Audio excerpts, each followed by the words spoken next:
So, ayun nga guys, tapos na tayo makapagluto ng ulam. So, ngayon, ang ating gagawin ay manunundo na tayo ng ating anak. So, 12:27. Sakto lang yan.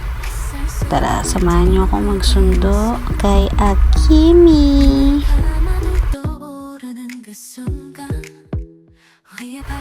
Ayan guys, magmamotor nga tayo ngayon kasi medyo malayo-layo yung National High School ng Naig.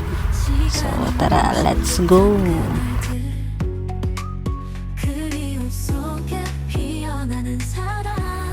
So, this time mga my loves, palabas na tayo.